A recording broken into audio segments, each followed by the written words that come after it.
14 څپرکی له دوسته تر دښمنه د 2009 میلادي د ډسمبر 19 نیټه وه او کرزي د تل په څیر خپله شنه چپنه او د وزې پوستکي ته ورته خولۍ اغوستې وه. د تل په څیر تر او تازه ښکارېده. نن د افغانستان په ولسمشرۍ ماڼۍ کې د نوي رهبر په توګه د نوموړي د معرفت او لوړې مراسم وه. د وړه ږیره د هغه د حکومت د پخوانۍ دورې په پرتله سپینه شوې وه، خو دا یو 50 کلن ولسمشر په خبرو کې د پخوا په څیر فصیح او د خپلې وینا په لومړیو کې یې د ښې حکومتولۍ، ښځو حقوقو او له امریکا سره د دوستانه اړیکو تعریف او تمجید وکړ. ده وویل افغانان به د امریکا هغه سرښندنې هیڅکله هېرې نه کړي چې په افغانستان کې د سولې د راوستلو په لاره کې یې کړې دي. د زیاته کړه انشاءالله افغانستان به په راتلونکي 5 کلونو کې د قوي ډیموکراتیک نظام خاوند وي. په ار کې په دغه تاریخي ناسته کې د ګډون لپاره 800 ډیپلوماتانو او نورو ډیرو مهمو کسانو ګډون کړی و. یو ځل بیا میلیونونو افغانانو د ویرې او ظلم د ګواښ په منلو سره د رایو تر څنګ د قونو تللي و او د ډیموکراتیک حکومت لپاره یې د خپلې سیاسي ارادې تمثیل وکړ. د غونډې د مخې قطار کې د امریکا د بهرنیو چارو وزیر هیلي کلینټن هم ناسته وه. کلینټن تور او سپین ګلدار کوټ چې په افغانستان کې ځان ته اخیستی و اغوستی و او ښکلې ښکارېدله. په داسې حال کې چې پراخ مسکا یې پر مخ خپره وه. د ولسمشر خبرو ته یې د تایید په معنا سر ښوراوه. وروسته هغې خبریالانو ته وویل چې د کرزي خبرو دې ته ډېر جرأت او خوشحالي ور وبخله. هغه زیاته کړه دلته ډېر زړور امریکایي سرتېري خدمت کوي ځکه دوی د دې هېواد په پرمختګ باور لري. خو دا مسکاوې، نیکې هیلې او دعاوې ټولې ظاهري وي او د پردې تر شا کرزی او امریکا د یو بل په سختو مخالفینو بدل شوي وه. ټول هغه کسان چې د دغو افتتاحیه مراسمو ته راغلي وه پر دې پوهېدل چې کرزی دا ټاکنې په درغلۍ ګټلې دي. که څه هم واشنګټن کرزی یو ځل د ازادۍ خپلواکۍ ساره یاد کړی و، خو په دغو ټاکنو کې د ده پلویانو په ډېر عظیم مقیاس درغلي کړې وه او د ده لپاره یې په ناقانونه توګه د رایو اچولو او د ټاکنو د پایلو په تحریفولو کې ستر فساد کړی و. وروسته د ملګرو ملتونو لخوا په یوه ترسره شوې څېړنه کې ثابته شوه چې کرزي ته 1 میلیون ناقانونه رایې کارول شوې وې چې دا رایې د ټولو کارول شویو رایو 4مه برخه کېده. د کرزي او امریکې ترمنځ اړیکې په داسې وخت کې بې خونده او خرابې شوې چې جګړه په ډېر ترنګلي او خوښیم حالت کې وه او اوباما افغانستان ته د 30 نور امریکایي سرتېرو د لېږلو پرېکړه وکړه. په داسې حال کې چې تر کلونو جګړې وروسته د هغې اغځول هم د توجیه وړ نه وه. اوباما د امریکې له ملته د نورو پوځیانو د لېږلو او د داسې یو رهبر د ساتلو پرېکړه کوله چې په ټاکنو کې خورا زیاته درغلي کړې وه. خو اوباما او د هغه اداره د ټاکنو د دغې لانجې او بدنامۍ په رامنځته کولو کې بې دخالته نه وه. کله چې اوباما د 2009 میلادي په جنوري کې قدرت ته ورسېد نو د امریکې زیاترو مقاماتو په کرزي نیوکې وکړې چې ډېر فاسد، کمزوری او بې جزمه دی. ریچارډ هولبرګ چې د اوباما لخوا د پاکستان او افغانستان لپاره ځانګړی استازی ګمارل شوی و د کرزي سخت مخالف و. بارنیټ روبین چې د افغانستان د چارو متخصص او د هولبرګ سلاکار تیر شوی و د زده شویو درسونو مرکې ته وویل. د ریچارډ هولبرګ له کرزي ډېر بد راتلل. د فکر کاوه چې کرزی د شیطان غوندې فاسد دی، خو کرزي په افغانستان کې خورا زیات شهرت درلود او د ټاکنو د ګټلو احتمال د ده په ګټه و. بیا هم هولبرګ او نور امریکایي مقاماتو به د کمپاین په وخت کې د کرزي له مخالف او سیالو کسانو سره کتل او هغه به یې نمایندېدلو ته هڅول. هولبرګ هیله لرله چې د ولسمشرۍ د نمایندانو په زیاتېدو سره به د رایې کچه وپاشل شي او هیڅوک به اکثریت رایې وانخلي. په دې سره به کرزی او بل کس دویم ټاکنیز پړاو ته لاړ شي. د امریکې د دغو توطیو کرزی خوابدی کړ او دا کار یې دوکه او درغلي وبلله. د امریکې دوه مخۍ ته په کتو کرزي هڅه وکړه چې خپل سیاسي نفوذ نور هم قوي کړي او د خپل سیاسي نجات لپاره د نورو قومونو او له زړو دښمنانو سره هم مذاکره او مفاهمه وکړي. کرزي د دغو هڅو په لړ کې لومړی تاجیک الاصله جنګسالار جنرال محمد قسیم فهیم د خپل لومړي مرستیال په توګه معرفي کړ او وروسته د ازبیکو جنګسالار عبدالرشید دوستم ته ورغی چې د مذاکرې له لارې د هغه ټاکنیز ملاتړ راجلب کړي. دوستم د ازبیک په منځ کې زیاته رایه درلوده. له بل لوري د خپلې بریا د نور اطمیناني کولو لپاره کرزي د افغانستان د ټاکنو د نظارت په کمیسیون کې خپل نږدې کسان ځای پر ځای کړل. ځینې امریکایي مقامات وایي چې د اوباما ادارې باید له کرزي سره د دې ډول چلبازۍ او جفا پر عواقبو فکر کړی وای.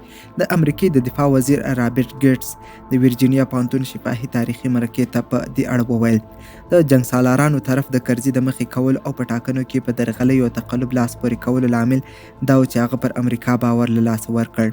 د کرزي د ولسمشرۍ د دورې تر پرانیست غونډې 1 میاشت وروسته رابرټ ګیټس بریکسل ته ولاړ چې د ناټو غړو هیوادونو د بهرنیو چارو د وزیرانو په ناسته کې ګډون وکړي. ګیټس په دې ناسته کې د ناروې هیواد ډیپلوماټ کای ایډي ترڅنګ د ملګرو ملتونو د مشر لخوا افغانستان ته د ځانګړي استازي په توګه هم استول شوی و او له ګیټس سره یې له ډېر پخوا پیژندل او دواړه نږدې ملګري پاتې شوي وه. په څنګ کې کېناست. مخکې تر دې چې ایډي د افغانستان په اړه خپل چمتو کړی راپور واوروي د ګیټس په طرف راکوږ شو او هغه ته یې پټ په غوږ کې وویل غواړم دلته وزیرانو صاحبانو ته دا خبره وکړم چې د افغانستان په ټاکنو کې صریح بهرني لاسوهنه شته. هغه زیاته کړه خو غم مه کوه دا نه ورته وایم چې دغه لاسوهنه د امریکې متحده ایالاتو ریچارډ هولبروک کړې ده. په لومړیو کې د امریکې او کرزي دوستانه اړیکې تلپاتې او ژورې ښکارېدې. کرزی د کندهار ولایت د پلپلزیو د قبیلې پښتون دی چې پلار یې په پخوانیو وختونو کې د پارلمان غړی هم تیر شوی و. حمید کرزي خپلې لومړنۍ زده کړې په کابل کې له نورو داسې کسانو سره چې وروسته مشهور سیاسي مخور شول یو ځای بشپړې کړې. دی په 1970 میلادي کلونو کې د لوړو زده کړو لپاره هند ته ولاړ او هلته یې انګلیسي ژبه هم زده او پخه کړه. هغه په 1990 میلادي کلونو کې په سیاست کې داخل شو او د لنډې مودې لپاره د بهرنیو چارو وزارت مرستیال هم وګمارل شو. خو وروسته د افغانستان د داخلي جګړو په اوږدو کې دغه ډنګر او شعر دوست ترون ان دی چې ویښته یې د تویېدو په حال کې و تر ډېر حده له سیاسته ګوښه شو. د 9/11 پیښو په وخت کې کرزي په پاکستان کې د جلاوطنۍ شپې ورځې تېرولې. د امریکې CIA ادارې له پخوا نه هم له کرزي سره یو څه محدودې اړیکې لرلې ځکه چې کرزی له اوله د طالبانو مخالف و خو ډېر زر دغه اړیکې ټینګې او ژورې شوې. که څه هم کرزی چریکي جنګیالی نه و خو د 2001 میلادي په اوږدو کې CIA له نوموړي څخه غوښتنه وکړه چې د افغانستان جنوبي سیمو ته ولاړ شي او هلته د طالبانو د ضد پاڅون رهبري پر غاړه واخلي. دا هغه وخت و چې امریکې په افغانستان کې د طالبانو پر بمبارولو پیل کړی و. څو اونۍ وروسته د CIA ځواکونو یوه الوتکه د کرزي د ژغورلو لپاره کندهار ته ور والوتله چې هلته دی له طالبانو سره په جګړه کې رئیسار و. تر هغه وروسته CIA د خوندیتوب او حفاظت لپاره خپل ځانګړي ځواکونه وګمارل. د همدې کال په ژمي کې د طالبانو تر ماتې وروسته افغانستان یو رهبر ته ډېره شدیده اړتیا لرله چې د جګړې په حال کې فرقو او قومونو ترمنځ یووالی رامنځته کړي. په دې وخت کې کرزی د هیواد په داخل او خارج کې یوازینی انتخاب و چې د لنډ مهاله حکومت د مشر په توګه ټول لوري پرې متفق و. هغه که څه هم پښتون و خو د افغانستان نورو تاجک ازبیکو او هزاره قومونو ته هم د منلو وړ و. همدارنګه کرزي د ټولو هغو بهرنیو قدرتونو ملاتړ هم له ځان سره درلود چې د بن په کنفرانس کې ګډون کړی و. امریکایي ډیپلوماټ جیمز ډوبینز چې د بن د کنفرانس یو ناسته یې رهبري کوله وایي چې د افغانستان د بلقوه رهبر په توګه د کرزي یادول لومړی پاکستان مطرح کړل چې وروسته ایران، روسیې او امریکې هم ورسره ومنله. دا یو نادر توافق و چې د سترو تاریخي سیالیو هیوادونو ترمنځ کېده. ډوبینز د ډیپلوماتانو شفاهي تاریخي مرکې ته وویل کرزي ټیلویزیونیکه قواره لرله، ډېرې تغاوني خوی او نیک شهرت یې درلود. هغه زیاته کړه یعنې داسې ځانګړتیاوې او ناعادي قابلیتونه یې درلودل چې د څو متخصصو او سیالو قدرتونو زړونه یې ګټلي وو او ټولو د ده پر ټاکل کېدو توافق وکړ. کرزی د امریکې هم ډېر احسانمند او مودیون پاتې شوی و. د بن د کنفرانس په وخت کې هغه په جنوبي افغانستان کې له طالبانو سره په جګړه کې ښکېل و. د 2001 میلادي د ډسمبر په 5 د امریکې B-52 الوتکو په غلطۍ کې د نوموړي پر کمپ بمبار وکړ. د ګریګ یاغني په نوم د CIA یو کس پر د ځان ور وغورځاوه چې د وژل کېدو او ټپي کېدو مخه یې ونیسي. دوی دواړه وژغورل شول خو د 3 امریکایي سرتیرو په ګډون 15 افغانان ووژل شول. تر دې چاودنې څو ساعته وروسته د کرزي سټلایټ ټلیفون ته زنګ راغی. زنګ له کابل څخه د BBC خبریالې لیست ډویسټ کړی و. BBC خبر خپور کړ چې د بن پلاوي حمید کرزی د نوي انتقالي حکومت مشر ټاکلی دی. ډویسټ د سټلایټ په ناصاف او خچنو څپو کې له کرزي وپوښتل چې د نوي حکومت د سرپرست په توګه د ټاکل کېدو په اړه د دغه غبرګون څه دی. کرزی خبر نه او جواب ورکړ چې جدي وایي پرته له دې چې د څو شېبې وړاندې پیښې په اړه چې د مرګ تر استانې یې رسولی و څه ووایي. ډویسټ ورته وویل چې هو. کرزي په ځواب کې ورته وویل چې دا خو ښه خبره ده. څو اونۍ وروسته کرزی د افغانستان ولسمشرۍ ماڼۍ ته ولاړ. هغه پوهېده چې اوس مهال په بشپړه توګه پر امریکې متکي دی ځکه هغه تازه د داسې یو هیواد مشر ټاکل شوی و چې له ویجاړیو پرته یې بل هېڅ نه لرل، نه خپل ځواکونه، نه اداري نظام او بیروکراسي او نه هم زیرمې. راین کراکر چې د 2002 میلادي په لومړیو کې په افغانستان کې د امریکا سرپرست سفیر و د ورجینیا پوهنتون شفاهي تاریخي مرکې ته وویل کرزی ته د ویجاړ او یخ ارګ ریاست ور وسپارل شو. کرزي په تقریبا هره ورځ د سهارنۍ لپاره کراکر را دعوتاوه او یو ځای به یې یو تازه پخه شوې ډوډۍ، پنیر، شات او زیتون ورسره خوړل. کراکر به هم تازه کورني خواړه غنیمت ګڼل او پرې ورټوپ کول به یې، ځکه د امریکې سفارت هغه وخت یوازې نظامي په پاکټونو کې بند خوراکي توکي لرل. کراکر پوهېده چې کرزی هم 100,000 ستونزې لري او سترې پرېکړې یې مخې ته ایښي چې باید ویې کړي. له بل لوري لارښوونو ته هم سخته اړتیا لري. یو سهار کرزي ناڅاپي وویل موږ باید یو بیرغ ولرو. کرزي له کراکره پوښتنه وکړه څه فکر کوي بیرغ مو باید څه ډول وي؟ کراکر په ځواب کې ورته وویل دا ستاسو کار دی کرزي صاحب، په تاسو پورې اړه لري، زه څه نه وایم پکې. وایي په دې سره کرزي له جیبه یو کوچنی دسمال یا لاس پاک راوویست او پر هغه یې په ترتیب سره تور، سور او شین رنګه بیرغ رسم کړ. د ملي نښان په حیث یې د بیرغ په مرکز کې یو جومات رسم کړ. کرزي د بیرغ د رسمولو په وخت کې کراکر ته توضیح ورکول او ورته ویلي دا دودیز رنګونه دي، دا رنګونه افغانانو ته ډیر معنا لري. هغه زیاته کړه زموږ هیواد یو اسلامي هیواد دی نو په بیرغ کې باید یو اسلامي سمبول هم وي.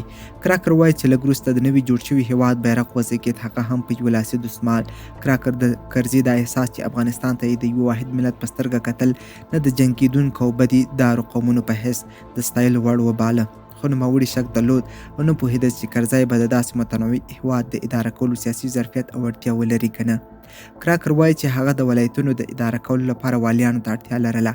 نو کله به یې چې په همدې اړه فکر کاوه نو له ما به یې داسې پوښتنه کوله چې تا به ویل زه په دې برخه کې پروفیسر یم، او ویلي به یې چې مثلا د غزني لپاره به څوک والی وي. کراکر ویل چې په دې برخه کې ځینې ډېرې بدې ټاکنې او انتخابونه هم وکړل. کرزي ځان امریکایانو ته سپارلی و ځکه طالبانو د زړه له کومې هڅه کوله چې هغه ووژني. د کرزي پلار هم په 1999 میلادي کې پاکستان په کوټه کې د جومات مخې د طالبانو لخوا وژل شوی و. کرزي خپل ځواکونه نه لرل چې زړه یې پرې تکیه وای. د لومړیو څو کلونو لپاره د امریکې حکومت د نوموړي لپاره 24 ساعت امنیتي ټیم ګمارلی و چې شپه ورځ د هغه ساتنه وکړي. دا تل د دښمنانو تر نظر او څار لاندې و. د 2002 میلادي په اکتوبر کې چې کرزی کندهار ته ولاړ او له خپلو پلویانو سره د لیدلو لپاره موټر ښکته شو نو د طالبانو یو کس ډزې پرې وکړې. د کرزي دغه احتمالي قاتل 4 دورانه وکړل چې هغه په نښه کړي او له منځه یوسي.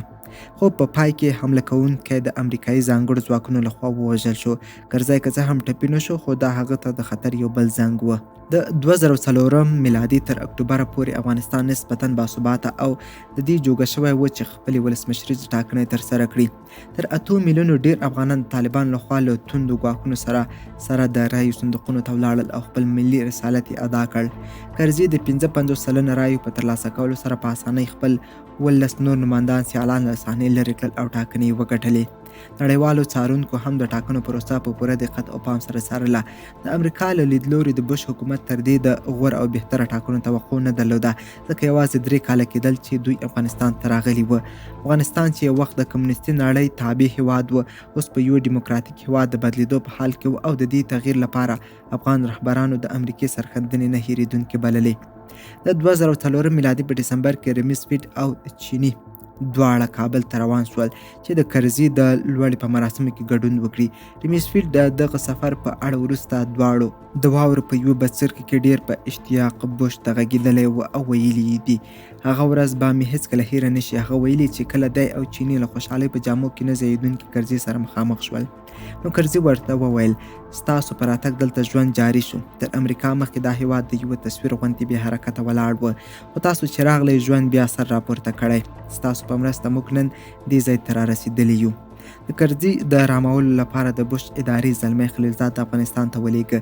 خلیلزاد هم د کرزي غوندې پښتون و او له 1990 میلادي کلونو راهیسې یې له یو بل سره ښه پېژندل. کله چې په 2002 میلادي کې خلیلزاد د بوش لخوا په افغانستان کې ځانګړی استازی او یو کال وروسته د امریکې سفیر مقرر شو نو د خلیلزاد او کرزي انډیوالي نور هم ګرمه او نرمه شوه. په 2015 میلادي کې چې د بوش ادارې پریکړه وکړه چې خلیلزاد عراق ته د امریکې د سفیر په توګه واستوي، نو کرزي شخصا له سپین ماڼۍ څخه غوښتنه وکړه چې خلیلزاد دې له افغانستانه د باندې بې فایدې نه لیږي. هغه وخت د امریکایي چارواکو پر کرزي پوره باور درلود او هغه ته یې د یوه نمونه‌ایي او ایډیال رهبر په سترګه کتل. خلیلزاد د زده شویو درسونو مرکې ته په دې اړه وویل کله چې زه عراق ته لاړم نو کرزي ډېر مشهور شوی و. هغه وایي چې د سپینې ماڼۍ چارواکو د ټوکو په بڼه ورته وویل که په عراق کې د کرزي غوندې یو کس پیدا کړئ څنګه به وي، خو د خلیلزاد په بدلولو کرزي ځان ګوښه او متروک احساس کړ. کرزي نور د امریکې له بې دمو او متواترو ډاډونو سره عادت شوی و، خو د بوش ادارې غوښتل چې له خلیلزاد سره هم خپلې اړیکې عادي حالت ته راستنې کړي او پرې نږدي چې هغه له کرزي سره په افغانستان کې دومره زیات ډوب شي چې بیا یې راپورته کول سخت تمام شي. دواړه غاړې له دغه بدلون سره په سخته یاره شوې. د پینټاګون سلاکار مارین سټریمیکي وایي چې کرزی هغه وخت په ډیرو سختو حالاتو کې و او د سختو سیاسي پریکړو لپاره به یې ورځې فکر او سنجش کاوه، نو ځکه یو ملګري او لاسنیونکي ته اړتیا درلوده. تر خلیلزاد وروسته د امریکې سفیران یا د کم حوصله‌توب یا نورو ناعادي غوښتنو له امله له کرزي سره نه جوړېدل. کله چې په 2015 میلادي کې رونالډ نیون د امریکې د سفیر په توګه کابل ته ولاړ، نو د لومړیو کارونو له ډلې یو دا و چې کرزي ته د هغه د ناسکه ورور احمد ولي کرزي په اړه شکایت وکړي او ورته ووایي چې دا ډول فاسد چارواکي باید له دندو ګوښه کړی شي. د 2006 میلادي په جنوري کې نیوزیک ورځپاڼې یوه کیسه خپره کړه چې په هغه کې د کرزي ورور احمد ولي په جنوبي سیمو کې د نشه یي توکو پر کاروبار تورن کړی و. سبا ته کرزی ډیر غوسه و. د امریکې او برېټانیا دواړه سفیران یې ارګ ته وروغوښتل او اخطار یې ورکړ چې که امریکا او برېټانیا د دغو تورونو د صحت او حقیقت په اړه کره شواهد ورته وړاندې نه کړي، نو دی به قانوني اقدام وکړي او د دوی پر ضد به حقوقي دعوه اقامه کړي. د امریکې د سفارت ارشد معین ریچارډ نورلاند په یوه ډیپلوماټیک لیک کې واشنګټن ته په راپور کې وویل چې موږ ټولو ورته وویل چې په دې اړه زیاتې اوازې او کافي تورونه موجود دي چې ستاسو ورور د نشه یي توکو قاچاقبر او فاسد معرفي کوي، خو موږ کوم کره شواهد نه لرو چې پر بنسټ یې ستاسو ورور محکمې ته احضار کړو. امریکې هم دا قضیه پرې نه ښوده او کرزي ته یې وویل چې دغه انګېرنې او اوازې رښتیا دي او باید دغه ستونزه حل کړي. خو له بل اړخه امریکې له کرزي غوښتل چې د امریکې په لاس جوړ شوی فساد پاک کړي، ځکه د پردې تر شا CIA احمد ولي کرزی په پښو درولی او اړیکې ورسره پاللې. تقریبا 4 کاله احمد ولي کرزی له CIA څخه د یوه شبه نظامي ځواک او جنګیالیو د چمتو کولو په بدل کې پیسې اخیستې چې په دې اړه حامد کرزی هم یو څه خبر و. دې واقعیت او پټو اړیکو ته په کتو د امریکې سفارت په ډیر ګستاخۍ او سپین سترګۍ له کرزي څخه غوښتل چې د ځینو بې بنسټه تورونو پر اساس خپل ورور له دندې ګوښه کړي، او دا هغه څه و چې کرزي یې له امریکې ډیر خوابدی کړ. د بهرنیو خدماتو افسر ټو ګرینټي چې څو کاله په افغانستان کې خدمت کړی و، د ډیپلوماتانو شفاهي تاریخي مرکې ته وویل د کرزي د ورور په نښه کولو سره موږ خپلې ښې اړیکې له خطر سره مخامخ کړي. هغه وایي زموږ دغه کار چندان عاقلانه نه و. په افغانستان کې د جګړې په سختېدلو سره د بوش اداره پر کرزي او د ده پر فیلبدا حکومتولۍ بدګمانه شوه. دوی کرزی د یو مډرن دولت ملت د زعیم او رهبر پر ځای د یوې قبیلې مشر ته ورته باله. دوی همدارنګه ویره څرګنده کړه چې د حکومت له بې کفایتۍ، بدنامۍ او فساد څخه طالبان ناوړه ګټه پورته کوي او خلک خپل لوري ته جلبوي. له بله پلوه امریکا په لومړیو کې ډېرې ستړې وګاللې چې جنګ سالاران آرام او منزوي کړي، خو د کرزي لخوا د جنګ سالارانو د جلجویي او امریکا خوابدي کړه. کرزي د جنګ سالارانو ډلې بیرته په قدرت کې شریکې کړي او په دې سره یې هغه ډیموکراسۍ د الګویي رهبر مقام اوازه له لاسه ورکړه. د بوش د دویمې دورې د ملي امنیت مشاور سټیفن هارډلي د زده شویو درسونو مرکې ته وویل کرزي پر ډیموکراسۍ زیات کار نه کاوه او پر ډیموکراتیکو بنسټونو یې اعتقاد نه درلوده. هغه په سیاسي ډلبازیو کې ډوب او د تجارتي سیاست یې کاوه. هغه زیاتوي زه فکر کوم د افغانستان له سیاسي عزل شوي جنګ سالاران بیرته ځکه ځواکمن شول چې کرزي هم دا غوښتل، خو کرزي هم له امریکې او ناټو څخه پر ځای او برحق ګیلې لرلې. د امریکې پوځ چې د افغانستان فضایي په واک کې وه او پرمختللې جنگي او بې پیلوټ الوتکې پکې ګرځولې، ځینې وختونه د طالبانو تروریستانو په نوم پولیسي خلکو ته مرجوب اړول او هغوی یې بمبارول. په پرمختللو کامرو سربیره هغه نورو خلکو په منځ کې د یوه فرد په نښه کول ګران کار دی.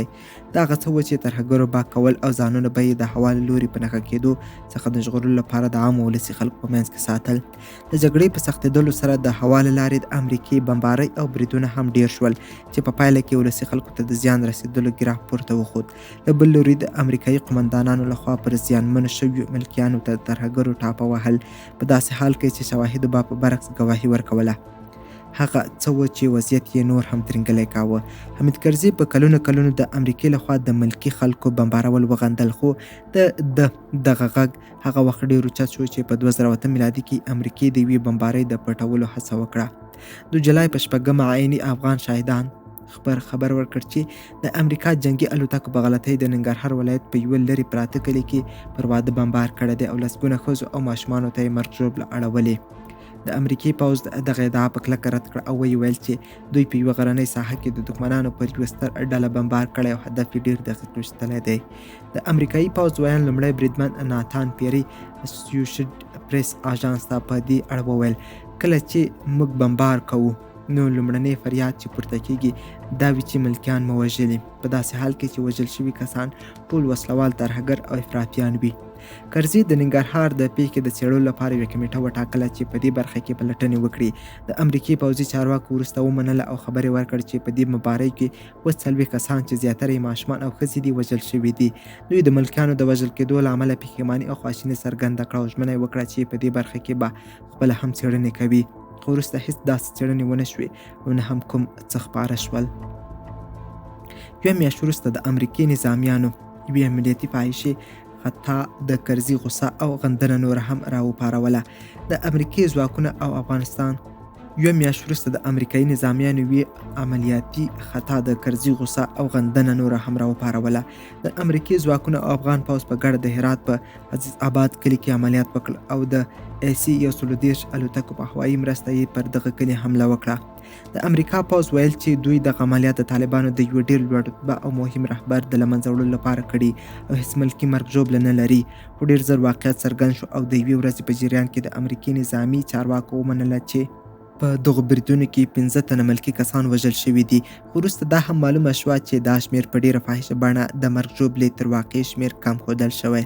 یعنې شاهدانو خبر ورکړ چې د دغه څو ساعته برید په پایله کې لږ تر لږه 80 ماشومان وژل شوي او جسدونه یې تر ویرانیو لاندې ښخ پاتې دي. ملګرو ملتونو افغان حکومت او په افغانستان کې د بشري حقوقو کمیسیون هر یو جلا پلټنې پیل کړې چې د دغې پیښې واقعیت ته ورسیږي.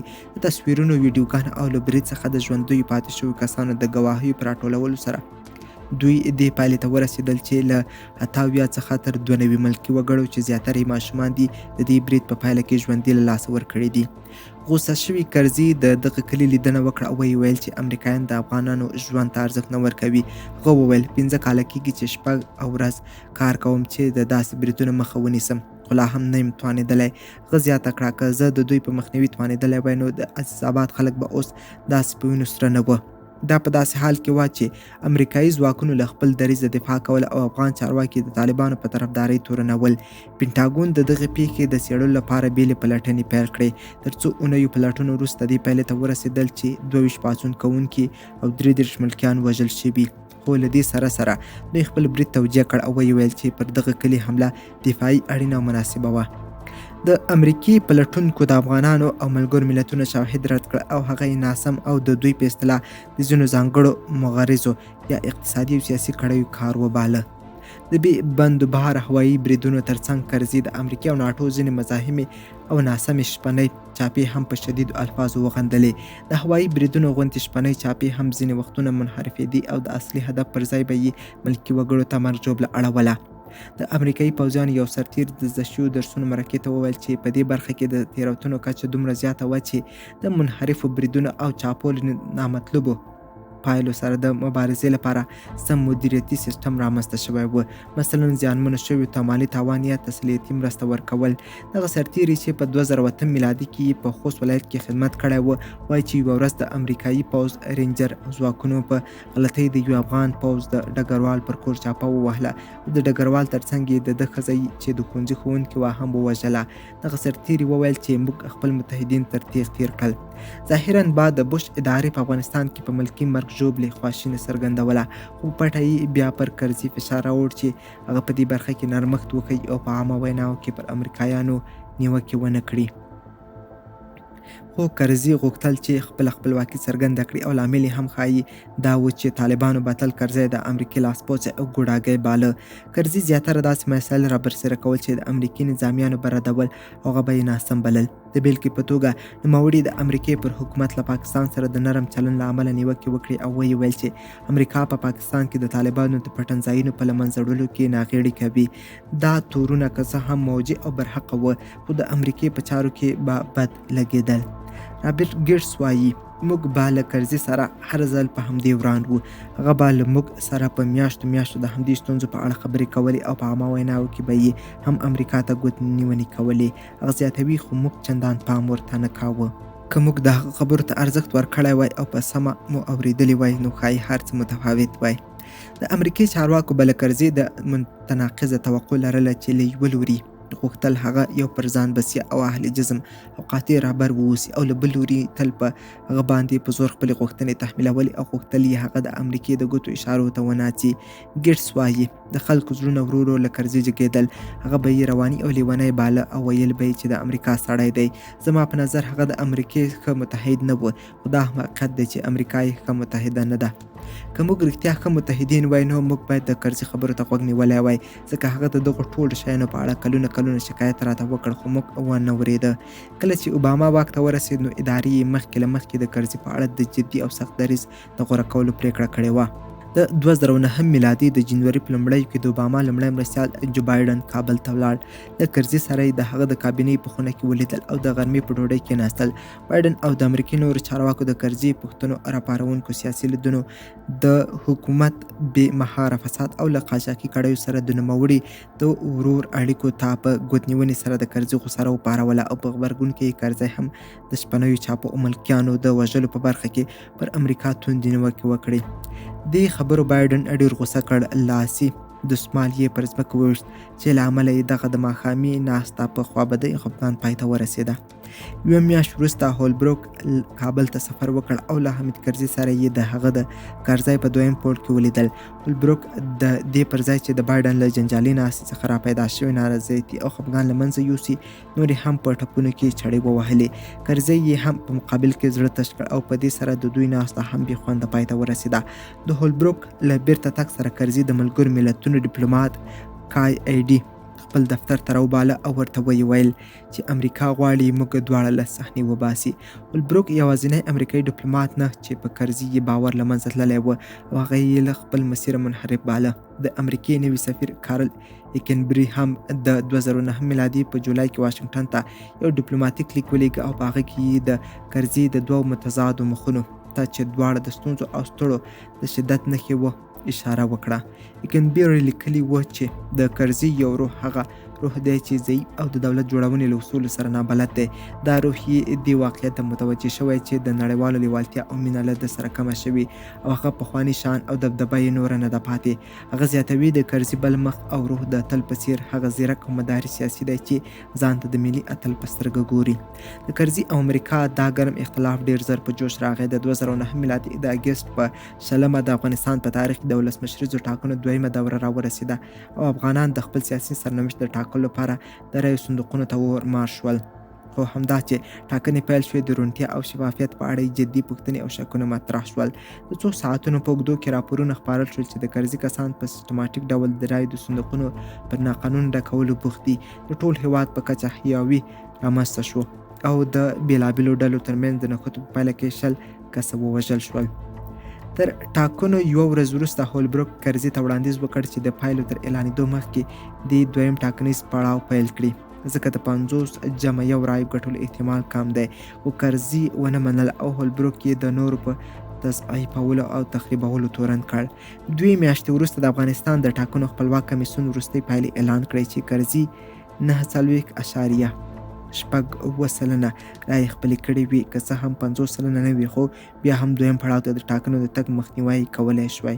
د دې شمېر پر صحت او حقیقت یوازې څو کسانو باور درلود. کرزي ادعا وکړه چې نوموړي اکثریت رایې خپلې کړي او دویم پړاو ته د ټاکنو له تګ سره یې مخالفت او مقاومت وکړ. د کرزي مخالفانو هم هغه په ډیرو پراخو درغلیو تورن کړ. امریکایي چارواکو ډیرې زیاتې هڅې وکړې چې دا ټاکنیز بحران د مذاکرې او مفاهمې له لارې حل کړي. بالاخره کرزي دویم ځل لپاره ګټونکی اعلان شو، ځکه د هغه رقیب دویم پړاو ټاکنو صرف نظر وکړ، خو اختلافونو دوام درلود. د لوړې تر مراسمو مخکې د نومبر په میاشت کې کرزي PBSR ته راوغوښت او یوه مرکه یې ورسره وکړه. نوموړي په دغه مرکه کې امریکا په 1989 میلادي کې د شورویانو تر وتلو وروسته د افغانستان پر پرېښودلو تورنه کړه او د دې کار له بیا تکراري ویره وښوده. هغه وویل موږ که څه هم د امریکې له لوري تل ډاډمن اورېدلی، خو بیا هم هغه د متل خبره مار چې چلی له رسۍ هم ویریږي. موږ باید په دې برخه کې بیدار او هوښیار واوسو. په ورته وخت کې ایکنبري د بهرنیو چارو وزیر هیلری کلینټن ته یو ډیپلوماټیک لیک واستاوه چې په هغه کې پر کرزي د ستراتیژیک دوست حساب کول ناعاقلانه وګڼل او ویې ویل دا د عقلانیت له مداره وتلې خبره ده چې موږ له کرزي څخه په دومره عمر او تر دومره وخت وروسته د دې تمه ولرو چې هغه له موږ سره په اړیکو کې داسې بنسټیز بدلون راولي. دا لیک که څه هم پټ او محرمانه و خو بیا هم د نیویارک ټایمز مجلې لاسونه رسېدلی او په دې توګه افشا شو. د کرزي د اعلاني انتقادونه د توطیه‌پالو اذهانو لپاره سرګرمونکي او زړه راښکونکي شول او په اړه یې بېلابېل بحثونه پیل کړل. د 2019 میلادي په اپریل کې کرزي د وروستیو ولسمشریزو ټاکنو د درغلیو او عدم شفافیت په اړه پر بهرنیانو ور واچوله او ویې ویل چې دا کار د بدنامولو لپاره وشو. د څو ورځې وروسته د افغانستان له ملي استازیو سره په ناسته کې اخطار وکړ چې که بهرنیان پر د فشار کم نه کړي نو دی به د طالبانو سره یوځای شي. مارک ګروسمن چې د 2011 میلادي او 2012 میلادي کلونو ترمنځ د افغانستان او پاکستان لپاره د امریکې ځانګړی استازی و وایي چې د کرزي احساساتي تلاطم او طغیان د نوموړي د شخصي ګټو لپاره و خو د اوباما ادارې به یې په غبرګون کې غوسه ښودله. ګروسمن وایي کرزي به ډرامه جوړول او له خپل عجیب غریب چلند څخه به یې د تخنیک په څیر ګټه پورته کوله. ګروسمن د ډیپلوماټانو شفاهي تاریخي مرکې ته زیاته کړه. د دې تکتیک په کارولو سره هغه غوښتل چې نور کسان بې انډوله او ګډوډ کړي. هغه په دې مهارت کې ډیر زبردست و خو موږ به یې په غبرګون کې یو نیم وخت د سر د ویښتانو سلولو ته نږدې کړي وو.